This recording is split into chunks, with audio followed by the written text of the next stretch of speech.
So for my study, I decided to focus on Beyonce and Emma Watson. Emma Watson presents this professional and modest portrayal of feminism, while Beyonce provides this provocative and somewhat sexy portrayal of feminism. In the feminist movement, there's arisen an argument where they're trying to figure out which portrayal of feminism is more appropriate.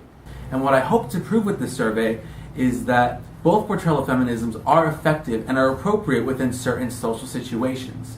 And it's after the feminist movement realizes this that the feminist movement can become more cohesive and can make larger strides in the future. In particular, Moita suggests that what Emma Watson is doing, she is breaking down the patriarchy that dominates the political realm.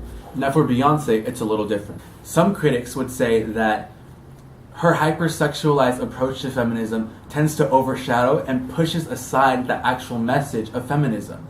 Durham agrees with this by stating that a latent dysfunction from Beyonce's hypersexualized approach to feminism is that men tend to overlook the message itself and focus only on exploiting Beyonce's sexuality. However, there are studies that do support Beyonce's portrayal of feminism because they argue that what Beyonce is doing is establishing dominance over her own sexuality in a society which usually condones this type of behavior.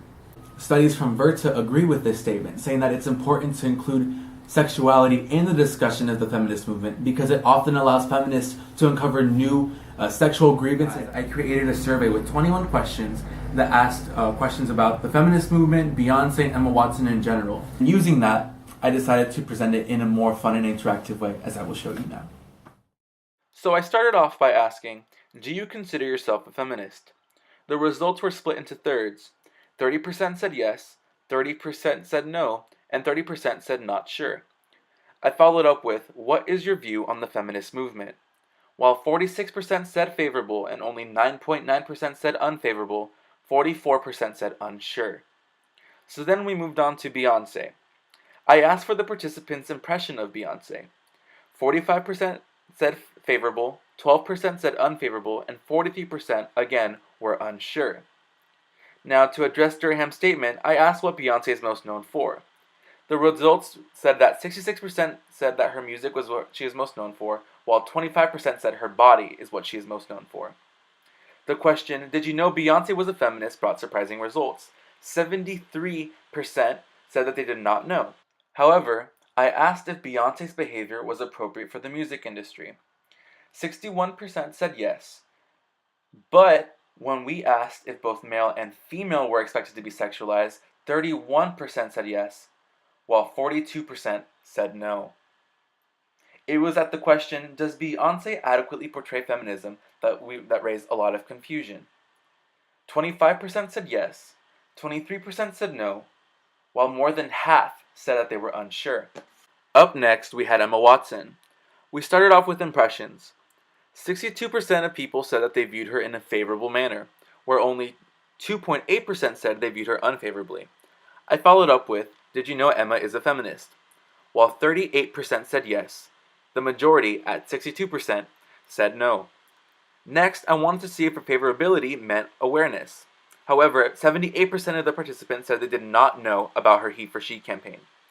I then asked, is Emma Watson's behavior okay for politics? And 75% of people said yes.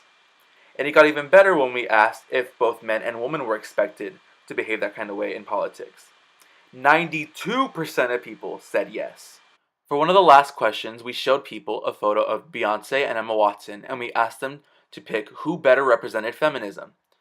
While 5.6% chose Beyonce, 41% chose both, but Emma Watson won with 55%.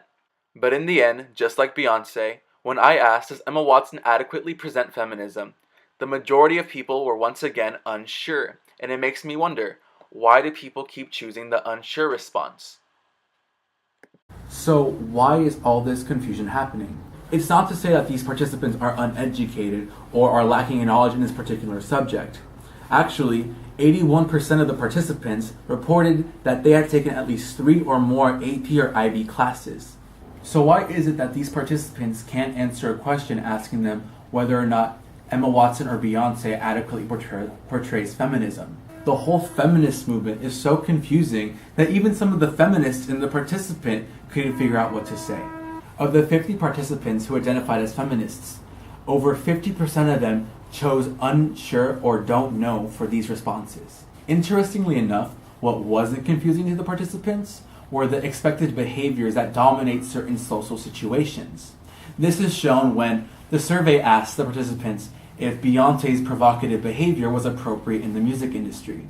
Surprisingly, 63% of the participants agreed, saying that that type of behavior was appropriate for that type of situation. Watson, 75% of the participants said that her behavior, her professional behavior, where she's modestly dressed and everything, is appropriate for the political realm. So now that we know that both portrayals of feminism are appropriate for certain situations, then it can be clear that they're both appropriate in general. So basically, Emma Watson and Beyoncé are performing Doffman's dramaturgy. They have certain stages available, in this case the different social situations, and depending on where they're going to, that is the type of person that they will portray. And both Beyoncé and Emma Watson's portrayal of feminism are effective in that they get people interested in the feminist movement. As supported by Martinez, when any person identifies that there are any political, social, or economic injustices faced by women, it's the first step towards them becoming actual feminists. To tie things together, Beyoncé's sexual portrayal of feminism and Emma Watson's conservative portrayal of feminism are both appropriate within their respective social situations. And it's only after the feminist movement addresses this and acknowledges that they're both appropriate that more positive awareness can be brought to the movement itself. And less people like the participants in my study, will be confused as to what exactly constitutes as appropriate feminism. And after this agreement is made, that's when more people will be able to join the feminist movement, after realizing that there are social injustices faced by women. And when this happens, when there are more feminists rallying behind this cause, that's when true and great positive change can be made.